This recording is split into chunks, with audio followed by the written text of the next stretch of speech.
নমস্কার। Spiritual bulletin চ্যানেলের সকল শ্রোতা ও দর্শককে জানাই সাদর সুস্বাগতম।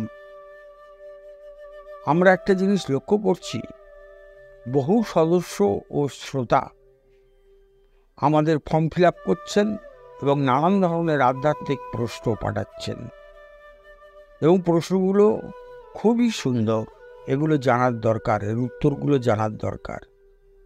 তাই আপনাদের কাছে বলছি, আপনারা আমাদের লিঙ্কে দেয়া ফর্মটি যথাযথভাবে পূরণ করে পাঠিয়ে দিন। 1 ডিসেম্বরের সরাসরি লাইভ অনুষ্ঠানে আপনারাও অংশগ্রহণ করতে পারবেন। এবারে আজকের আলোচনায় আসি।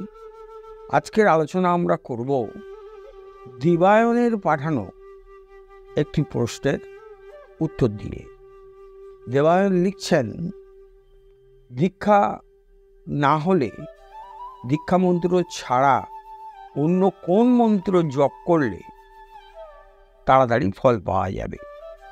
দ্বিতীয় প্রশ্ন হচ্ছে, রামকৃষ্ণ মিশনে দীক্ষা নিয়ে সদা সর্বদাই কি হরে কৃষ্ণ মন্ত্রে জপ করা যাবে? আর তৃতীয় প্রশ্ন দেবায়ন করেছেন, সেটি হলো, রামকৃষ্ণ মিশনে দীক্ষা নিলে কি নিরামিষ খেতে হবে? তাহলে চলুন এই সব প্রশ্নের উত্তরগুলো টপাটপ দিয়ে দেওয়া যাক। প্রথম কথা হলো, দীক্ষা মন্ত্র গুরু যখন দেন তখন শিষ্যের আধার বুঝে দেন কোন মন্ত্র জপ করলে শিষ্যের সঙ্গে সেই মন্ত্রের যিনি ইষ্ট তার কানেকশান তাড়াতাড়ি হওয়া সম্ভব। এটি যিনি দীক্ষা দেবেন অর্থাৎ গুরুদেব, তিনি শিষ্যের আধার বুঝে মন্ত্র ঠিক করেন। তাই দীক্ষা না নিয়ে যে কোনো মন্ত্র জপ করলেই যে ভালো ফল পাওয়া যাবে তেমনটা নয়।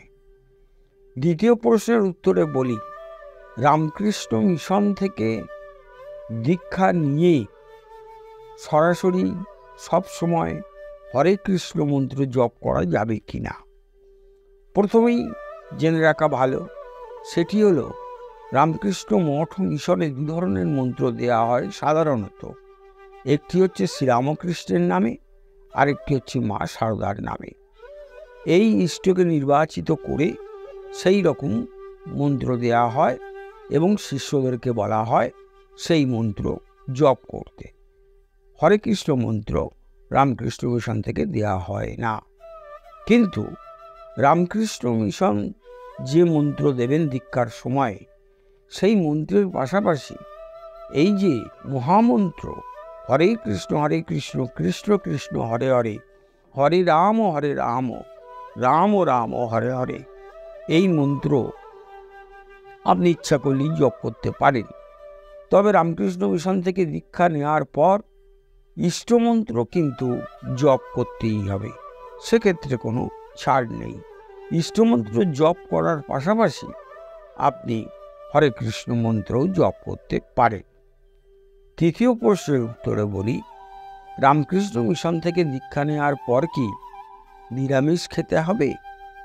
এই প্রশ্নের উত্তরে বলা যায়, শ্রীরামকৃষ্ণ ছিলেন অত্যন্ত উদার প্রকৃতির মানুষ।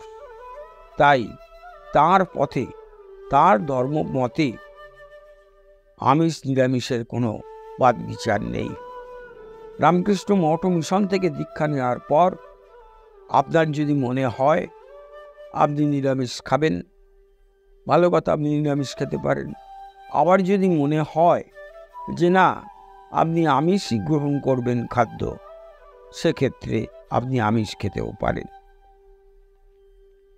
নিরামিষ না আমিষ খাবেন সে বিষয়ে রামকৃষ্ণ মঠ মিশনে দীক্ষা নিলে আপনাকে যে নিরামিষ খেতেই হবে, আমিষ খেতে পারবেন না, তেমন কোনো বাধ্যবাধকতা নেই। আশা করি আপনার 3টি প্রশ্নের উত্তর পেয়ে আপনি নিশ্চয়ই খুশি হয়েছেন।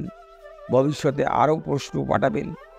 আপনারা যারা এই অনুষ্ঠান শুনছেন তাদের প্রত্যেকের কাছেই বলছি, আপনাদের যদি কোনো প্রশ্ন থাকে উত্তর পাঠাবেন, এই প্রশ্ন পাঠাবেন, আমরা উত্তর দেওয়ার চেষ্টা করব। তাহলে আজকের মতো বিদায় নিচ্ছি, আবার আগামীকাল কথা হবে। নমস্কার।